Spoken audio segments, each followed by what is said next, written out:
Hey guys, welcome back. This is myself laddering again. I wanted to break up the monotony of things related to the CALLOUS Invitational, and I certainly do not have a Pokemon talk going on tonight, so just trying to give you guys a variety of content. So like I said, this is a ladder game. This actually just finished happening like not even 10 minutes ago, so it's really fresh in my mind. I played a couple of them tonight, but this one in particular I wanted to bring you guys for a number of reasons.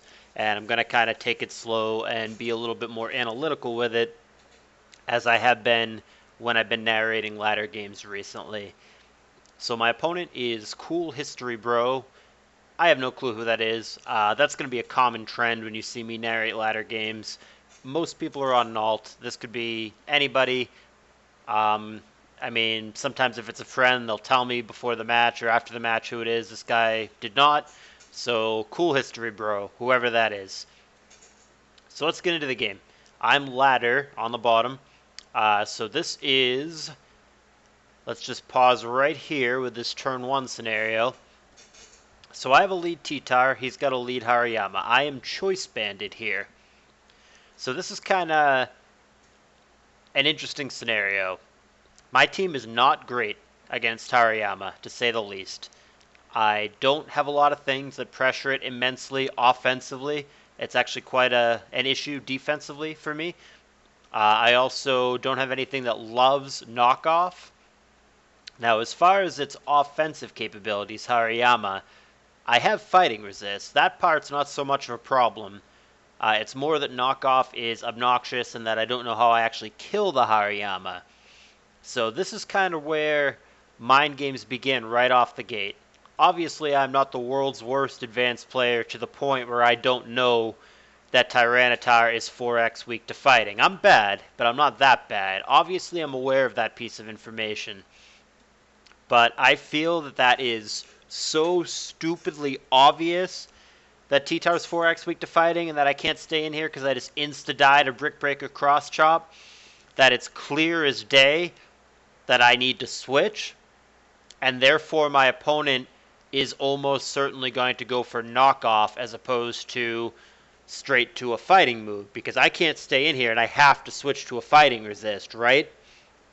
So because of that, because I'm so sure that my opponent is actually just going to stay in and knock off here, and also because my team does not actually pressure Hariyama very well, I actually decide to stay in here, because like I said, I think it's scary on paper when you look at the matchup, but when you actually think it out logically, I think knockoff rather, is just so obvious from his end. I think it's very unlikely that he just stays in and goes straight Brick Break here.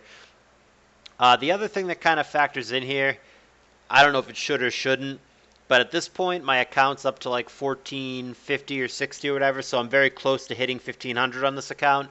So I feel like an opponent that I would get paired against at this stage of the ladder, not that everyone approaching 1500 is necessarily some pro player or whatever, but when you're this high up, the guy at least has to have half a brain, or at least you would think. If I had this exact same scenario at like 1100 ladder, I think I have to switch, because it's probably some retard and he probably just clicks Brick Break and I just die. And I wouldn't put that past somebody. But at this level, I'm going to give the guy credit for having half a brain, because I really, really think he's just going to knock off here. And T-Tar is probably the best thing to lose his item, the Choice Band. And this is going to be one of my best opportunities to actually damage the Hariyama. So I stay in, actually, and I get him with Choice Band Earthquake. And he does, in fact, just knock me off. So now, it's kind of a mind game on my end where I have to figure out, is this guy smart enough to knock off twice, or is he annoyed that he could have just insta-killed me, and he's now just going to go for it? I give him credit this time. A smart play, I think, is to knock off again. Now, granted, if he does that, he runs the risk of me donking him, but really, I mean, what's the worst that could happen, right? Because if the best thing I could do to him before was an Earthquake for 42%, and it's now going to do that much less because I don't have my Choice Band anymore, I think if he were a better player than Joe Blow Ladder Guy, he should know that he's actually safe here. There's actually nothing I could do to kill him here. So in my opinion, he should actually knock off again. But I don't give him credit for doing that, and I go to Moltres here, my fighting resist, so I don't get donked by Cross Chop in case he does just go straight for it, which is in fact what he goes for here. So again, I actually don't have a lot of pressure on Hariyama just in general. I mean, this is an obvious opportunity for me to make a double switch. The problem is I just don't have anything to double switch to. If I had a Celebi or a Salamence or something like that that actually threatens Hariyama, that would be another story. And I probably would have brought either of those things in on this previous turn instead of Moltres. Because the problem is, if he has the Thick Fat ability instead of Guts, which a lot of them do, then he essentially resists fire. And my Fire Blast is not going to kill him, as strong as Moltres is. If he has the Thick Fat ability, I actually can't kill him with Fire Blast. So I really don't have a whole lot to do here. And same thing, if I go Will-O-Wisp, that really just isn't great. Not only could it trigger Guts, but he can also probably just rest it off.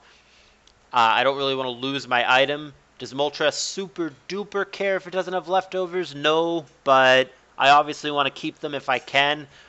So I just ultimately end up Fire Blasting here for lack of something better to do. And I believe my opponent switches to my Lotic here. Right, so here's the Fire Blast. It's going to connect. It's going to do 23% to Milo, which is pretty underwhelming. Milo in this situation does not need to recover. It can. That's the generically safe thing to do, where no matter what I do, that's not going to be a bad play. I can get him with HP Grass, but Surf would really hurt, if not even maybe kill me, if he's got some EVs invested behind it. So that just doesn't seem like a good trade-off. I mean, granted, I'm faster, so I can play around. I can get him with HP Grass here and like play around him shooting a Toxic at me or missing a Hypnosis or something like that. But what I think the better play is on my end, I also have a Blissey here if I want to do that. That's very safe. But this team really wants to look for opportunities to get spikes down. It doesn't necessarily need all three, or really even 2 layers, but it really is benefited by having 1 layer down. So I think now is a great opportunity to get Skarmory in. My Lotic here, if he goes for Toxic, that's great. It just blanks. If he goes for Recover, that's also fine.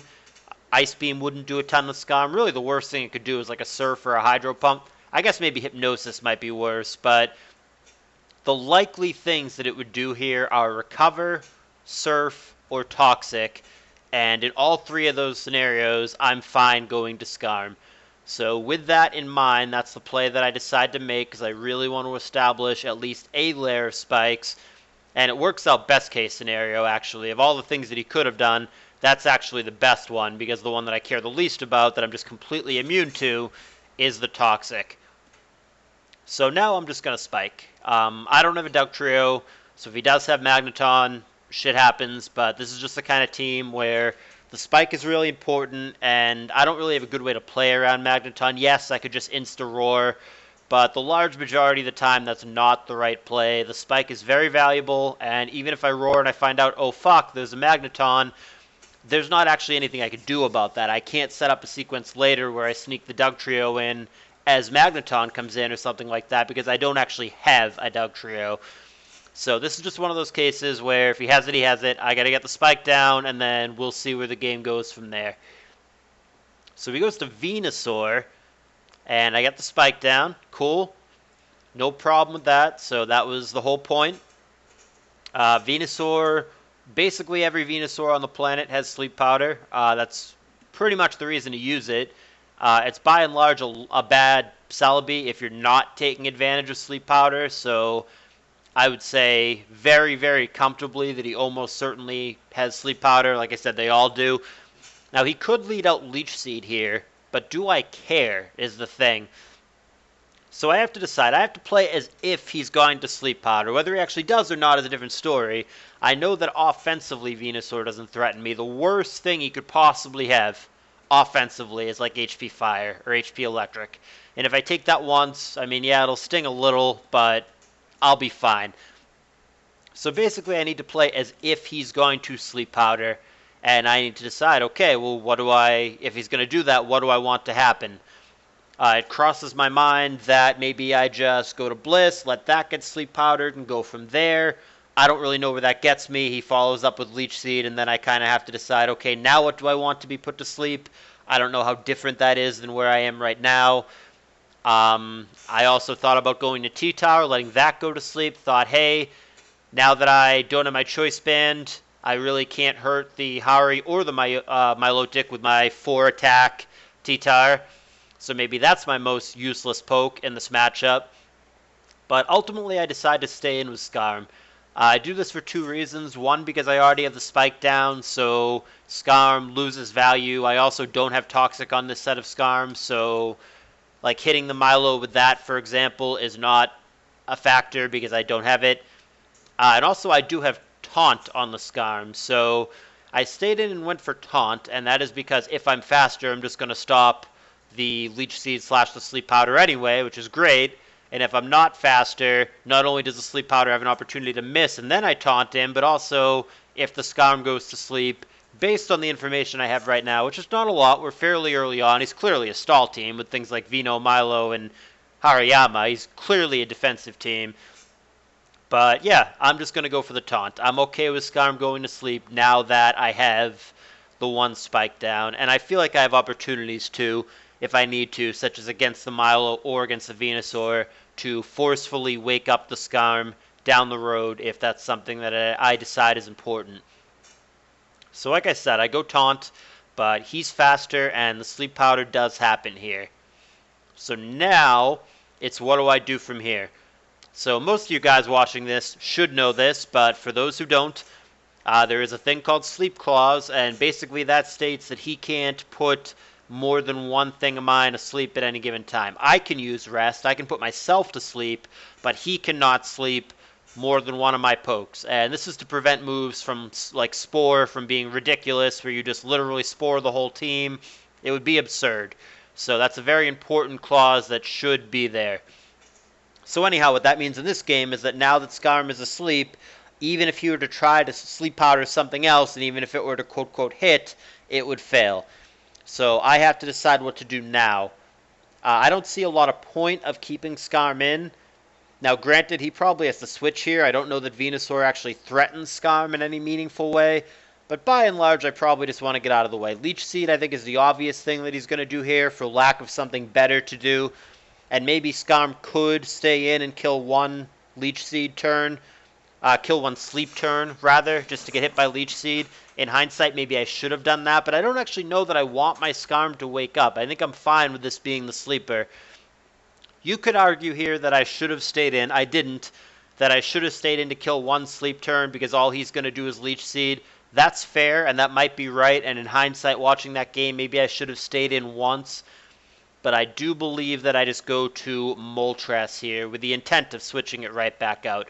Because I know I'm going to be Leech Seeded, but at the same time, with the Leech Seed, I also know that he's going to be afraid of the Fire Blast, which would just toast him here. So I made this play with the intention of immediately switching back out, which I'm almost certain I do. Yeah. So I went to Blissey here.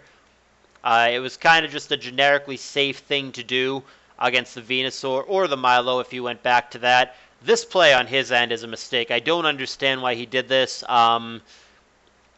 Maybe it was a failed read. Maybe he thought I was going to go for Toxic or something into the Milo.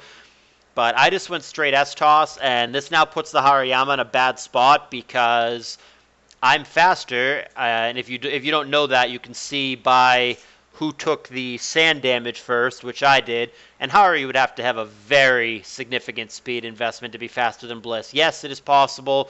As you can see here, it can go all the way up to 218. But Hariyama almost never invests anything meaningful or really anything at all into speed. So I felt very safe here, and like I said, if I didn't know already or didn't have the hunch already, I can just check based on who takes sand damage first, who is faster. So it confirms, yes, it is me, which is what I would think anyway. And that kind of, like I said, it's kind of a mistake from his end now because I'm faster. I could just S-Toss again, Hariyama would die, and if not, Hariyama has to come back in later, take a spike, and die to basically anything. So Hariyama now has to be really, really careful, or it will just die to, I think, literally any attack on my team in conjunction with the spikes. So he gets out of the way. He's got his own Scarm. I went for the obvious S-Toss. I do have Fire Blast, but I was never doing that there because I'm not going to risk the miss. I go for the sure thing. Here I'm going to stay in Fire Blast. The whole point of having this set is so I can do that. So boom, there's Fire Blast. Scarm takes 61%. He's in a position now where if he were to stay in, he would die. I have to stay in to just go for the obligatory attack here to put pressure on him. Seismic Toss would have killed him there, so there's no reason to waste PP or risk the miss by going Fire Blast again. I take the opportunity here to go to meta because the obvious thing to do in Bliss on Bliss is to go for Toxic. Ice Beam works too, so that's going to bounce right off here. And now I have an opportunity to do some work with meta. He goes to Starmie that I did not know about, that was previously unrevealed. Here's Meteor Mash. I'm going to get an attack raise. We'll pause at this point to go over this play. So it takes 36%, and he dips down. Let me just have him gain lefties. There we go. He goes to 52% after lefties. So with that attack raise, clearly my Earthquake would kill him now. Because Meteor Mash did 36%. That's with him resisting it.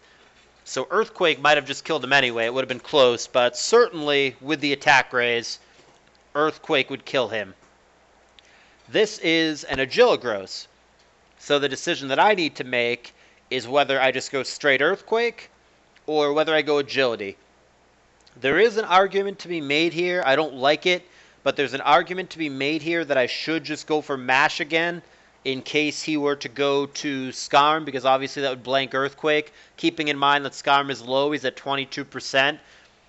And I don't think that's an awful play, but like you only do that if you think he's going to go to Scarm. In basically any other scenario, Earthquaking is better. Yes, Mash would do more to Bliss, but is it relevant at that point? Because +1 Earthquake would do a lot, and she would have to step on a spike, and then I'm faster, and she would just be dead to my follow-up anyway. So basically, the only time I'm supposed to mash here is if I'm very confident Scarm is going to come in. So on my end, it comes down to whether I Agility or whether I Earthquake.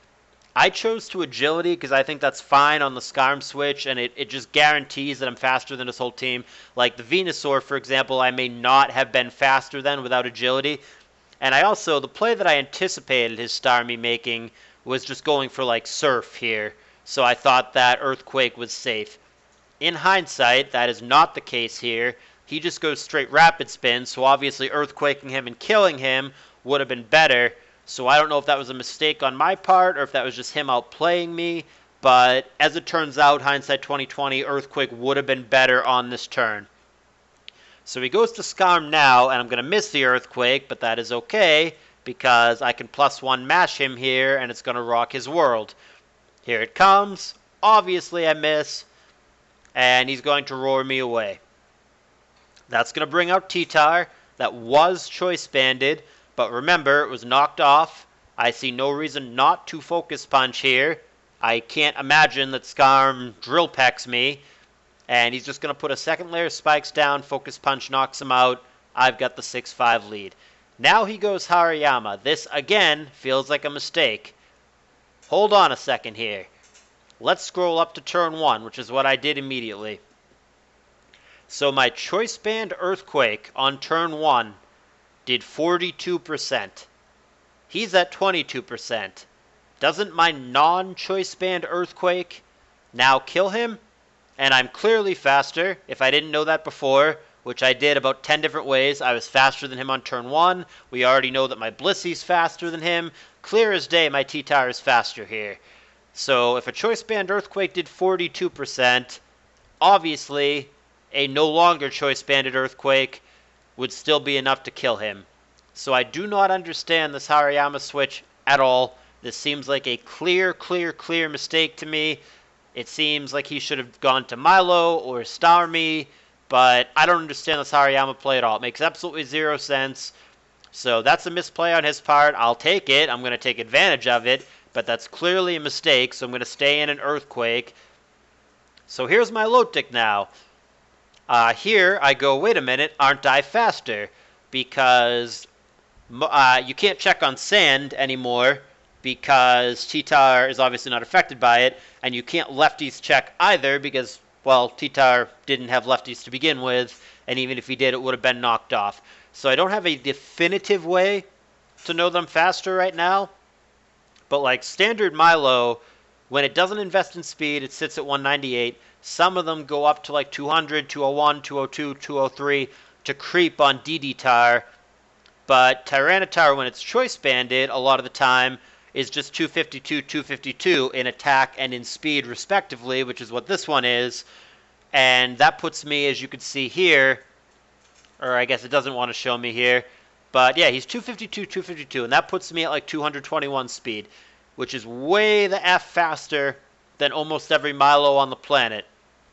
So it occurs to me, I'm probably faster here, and then I go, well, wait a minute, shouldn't I just stay in? Like, he's not gonna, he's shown me Toxic, so I don't know if he has Surf or Hydro Pump. Milo almost never has Hydro Pump. The point is, I would live a Surf, and if he goes for something else, if he just goes Toxic or Ice Beam or whatever, okay. And even if he does go for a cover, no harm, no foul, right? Because staying in gives me an opportunity to flinch him or crit him, and why not take the opportunity? So I stay in, there's Rock Slide, and he did in fact just go for Toxic. So alright, that's great. I'll take that trade all day. So it did 33%, and Milo's now down to 31, and he's now in range to where another Rock Slide kills him.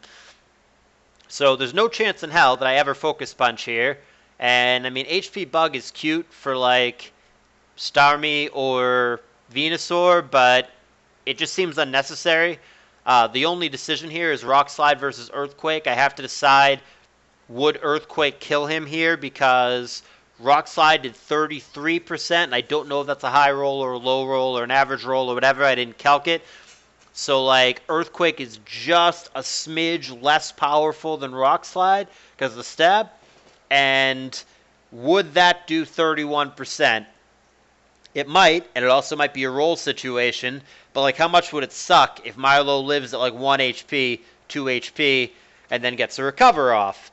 So that's a bit of a head-scratcher. If this were a tournament game or something more important than a ladder game, I would have calced it, and then I would have made my decision based on that. I don't know what the percentage of KO would have had to have been for me to say, okay, yes, that's worth it. But ultimately, I go with the Rock Slide because I know that's going to KO should Milo stay in. And I'll gamble on the 90-10 odds because, yeah, 90-10, that's going to hit. Right. I stay in, would have died to the Rock Slide, but no. My opponent, before the Rock Slide, complains that I'm getting lucky, and then the Rock Slide misses, because, yeah, no, I'm obviously hacking this guy out. So the Milo should have been dead there, despite him fucking up and throwing away the Hariyama, and trying to throw away the Milo there, but hacks don't cooperate. I'm going to get crit on the way in as I go to Bliss, because staying in with T-Tar at that point is going to be no bueno, because he got the recover off and because I'm afflicted with the Toxic, so Milo should be dead, but it's not. So this Blissey does not have Toxic, so it doesn't actually threaten Milo in any meaningful way. I go to Meta because I know that it's going to be safe. Surf gets me on the way in, so I'm safe from anything other than a freeze or a crit Surf here. I again am going to just get the agility off to make sure I'm faster than Venusaur and Milo here, and Starmie for that matter if it comes to it. And I know that I'm safe from Venusaur as well. So I'm going to go Earthquake, 44%. He Leech Seeds me at this point. So you guys know my full set at this point. You haven't seen Boom, but you can assume it is Agility, Boom, Earthquake, Meteor Mash. So the question is, what do you do here? I can Boom, but it just feels premature. Do I need to Boom? I'm faster than anything now. Venusaur can't kill me. Nothing on his team is going to have Protect. And I can just Boom whenever I feel like it. So there really isn't any reason to Boom. The only argument you can make for booming now is that it would be unexpected, so maybe I'm more likely to catch something that I actually want to catch as opposed to what he wants me to catch. but I don't see that as a good enough argument in this situation. I think that it's fine to take a turn or two to kind of fish for hacks, and if I get them, great, and if I don't, that's fine. I could just boom later. So I'm just going to go ahead and Earthquake him, because if I get a crit, great, Venusaur dies. If I don't get a crit, am I really any worse off than I was before? I could just boom then. So we're just going to go ahead and take a stab at it, and this time the hacks go my way. I get a crit Earthquake, Venusaur goes down, and that's awesome. I gave myself a shot to do that by not booming, so gave myself a chance. Sometimes it works out. Now I'm going to boom, especially with him dangling Milo in front of me. Maybe he could have pulled it back there and I boom on something else, but I was definitely booming on something, no matter what. So I'm going to follow up with Bliss here because it is generically safe against either his Bliss or his Starmie. I'm fine either way. Like I said, I don't actually have Toxic, so I can't actually pressure either of the pokes, but it's nice and safe defensively, and I can go from there. Unfortunately, he freezes me. I am not going to play games where I never thought I lose my Bliss for no reason. I can just have my Bliss come back in later safely and guarantee that it sticks around. I went to Moltres here as something that I thought would be safe against the opposing Bliss, but he switched. That's fine. I just go to my own Bliss here. He'll surf me on the way in, 15%. I'm now safe from anything other than a freeze. Even a crit surf would not kill me. So I know that I could soft-boiled here. He surfs again, does not get the crit, and there is soft-boiled. So he showed surf and rapid spin. I'm starting to wonder if he just doesn't have recover here. It feels like he should, since his team is so stally and he's using Starmie as a spinner as opposed to an offensive poke. So he finally shows it here. So I can't ever actually kill the Starmie without freezing it, but he can't kill me either. And if it gets into a PP stall situation, I'm going to win since I have so many more Pokemon than he does. So we might be in for a bit of a grind here, but I can't imagine how I actually lose. It's just going to take a while. I'm going to go back to Scarm here to try to speed this game up a little bit by trying to get a layer of spikes down. He goes Ice Beam here, no big deal. I'm going to stick it out and try to kill a Sleep Turn. Skarmory wakes up. There's Spikes. There is T-Bolt, which, interesting. I haven't seen a Bolt Beam Bliss in some time. And that's the whole game. My opponent at this point disconnects. Yeah, that's the end of the game. Opponent is not very happy. I guess he thinks that I got lucky. I would disagree. I would remind him that I missed the +1 Meteor Mash that would kill his Scarm, and that I missed the Rock Slide that killed his Milotic, and that he was dumb enough to throw away his Hariyama for nothing. So I really don't think that I got lucky. I think I played better than my opponent, and I got unlucky. But he can think whatever he wants to think. He didn't actually say anything before he left. He's not, hey, F you, you got lucky. But, like, he disconnected, which usually implies that the other guy is not very happy. I don't really care one way or another if he's happy, but just, like, he seemed pissy, and if he's going to be pissy, he should be pissy with himself, not with me. But it is what it is. That was a ladder game that I had recently. My last Pokemon was Swampert, if anybody was wondering, and had Focus Punch, so maybe that matters against Blissey, but didn't matter. Didn't have to show it. Opponent DCs. I'll take this one down. Relatively short game. I hope that me explaining my thought process helped somebody in some way, or at least provided some entertainment. I'll keep doing ladder games from time to time and keep going through it in like a more analytical way. Hopefully that helps people out, but if you liked the video one way or another, please give me a thumbs up, and I will see you guys soon for more content. There will be links in the description if you guys want to join my CALLOUS Invitational Discord server, and if you guys want to vote with my straw poll who you think is going to win CALLOUS Invitational 3. That tournament is starting in less than a week, and I am pumped, so be on the lookout for more content.